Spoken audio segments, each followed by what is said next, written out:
සුබ දවසක්. මම අද ඔයාලට හඳුන්වා දෙන්න හදන්නේ මේ සෝනි කොස්මෙටික් ආයතනයේ නවතම නිෂ්පාදනයක් තියෙනවා ස්කා හීලින් ක්‍රීම් කියලා. මේක මේ ගොඩක් අයගේ දැඩි ඉල්ලීම මත සෑහෙන කාලයක් ට්‍රයල් කරලා තමයි මේක දැන් අපි දෙන්න ගත්තේ. ගොඩක් අයට තියෙන ප්‍රශ්නයක් තමයි මේ ස්කා කියන එක. නැත්නම් මේ කැලල් කියන එක. ගොඩක්ම කැලල් කියන්නේ තුවාල හැදිච්ච පිම්පල්ස් නිසා මෑතකදී ඇතිවෙච්ච කැලල් තියෙනවා නම්. ඊට අමතරව අපේ කීලොයිඩ් ස්කා කියලා දැකලා ඇති ඇඟේ තැනින් තැන පපුවේ මේ අස්ථි උඩ එහෙම තැනින් තැන තියෙනවා ටිකක් ඝනට හැදිලා ස්කා එකක් ඒක. ඊට අමතරව බර්න් වුණාට පස්සේ බර්නින් වලට දැන් පීලිසීම් නිසා ඇති වෙන ස්කාස් තියෙනවා. ඊට පස්සේ තුවාල නිසා ඇතිවෙච්ච ස්කාස් තියෙනවා. අන්න ඒ වගේ ස්කාස් පුළුවන් තරම් නැති කරලා නොපිනියන තත්ත්වයට පත් කරලා අර තිබුණු ස්කින් එකේ යථා තත්ත්වයට ගන්න ගොඩක් උදව් වෙනවා මේක. ගොඩක්ම මේකදී මතක් කරගන්න ඕන දේ තමයි ප්‍රෙග්නන්ට් අයට මේ ප්‍රෙග්නන්සියත් එක්ක ඇති වෙනවා ස්ට්‍රෙච් මාක්. නැත්නම් ඊට අමතරව අපි ගොඩක් ඔය ව්‍යායාම කරන නිසාත් අධික මහත නිසාත් අපිට ඇති වෙන කරදරයක් තමයි ස්ට්‍රෙච් මාක් කියන එක. නැත්නම් හැම ඇදීම නිසා ඇති වෙන මාක්ස්. මෙන්න මේක මුල් අවධියේදී මේ ස්ට්‍රෙච් මාක් වලට මේ ක්‍රීම් එක පාවිච්චි කරොත් සෑහෙන දුරට අපිට ඒක නැති කරගන්න පුළුවන්. විශේෂයෙන්ම ඔය ප්‍රෙග්නන්ට් අයට උනත් තමන්ගේ ඉදිරියේ ඇති වෙන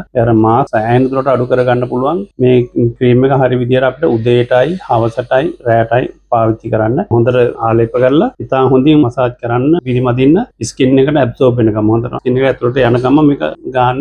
මේ විදියට ටික කාලයක් පාවිච්චි කරනකොට හොඳ රිසල්ට් එකක් ගන්න පුළුවන්. වැදගත්ම දේ තමයි මේක අපි හදලා තියෙන්නේ. ඇත්තටම අරගෙන තියෙන්නේ 100%ම ස්වභාවිකව කිසිම ස්ටෙරොයිඩ් වර්ගයක් නැත්නම් හාම්ෆුල් කිමිකල් එකක් අඩංගු වෙලා නැහැ. ඔක්කොම තියෙන ස්වභාවික දේවල් තමයි. විශේෂයෙන්ම ගොටකොළ වලින් ගන්න සාරයක් තියෙනවා. ඒක මෙටා කැසොසයිඩ් කියන එකයි. ඊට අමතරව රතුළු වලින් ගන්න ඉන්ග්‍රීඩියන්ට් එකක් තියෙනවා. ඒකයි ඊට පස්සේ ඇලන්ටොයින්, ඊට පස්සේ විටමින් E, ඊට පස්සේ නියසනමයි ඒ වගේ එකතු කරලා තමයි මේක හදලා තියෙන්නේ. ගොඩාක් හොඳ ප්‍රතිඵල ගන්න පුළුවන්. ගොඩාක්ම ස්වභාවික දෙයක්. බය නැතුව භාවිතා කරන්න පුළුවන්. කිසිදු අහිතක ප්‍රතිඵලයක් කොහෙත්ම එන්නේ නැහැ. Tamanට මූණේ ඉඳන් ඇඟේ ඕනම තැනක පාවිච්චි කරන්න පුළුවන්. මේ ෆේස් එකටත් හොඳටම කියාපු ක්‍රීම් එකක් තමයි. අලුතෙන් ආපු ස්කාස් තියෙනවා නම් බොහොම ඉක්මනට ඒක නැති කරලා මගහරවගෙන තිබුණු ස්කින් එකේ යථා තත්ත්වයට ගන්න සෑහෙන උදව් වෙන ක්‍රීම් එකක් තමයි මේ සෝනියේ තියෙන ස්කා හීලින් ක්‍රීම් එක.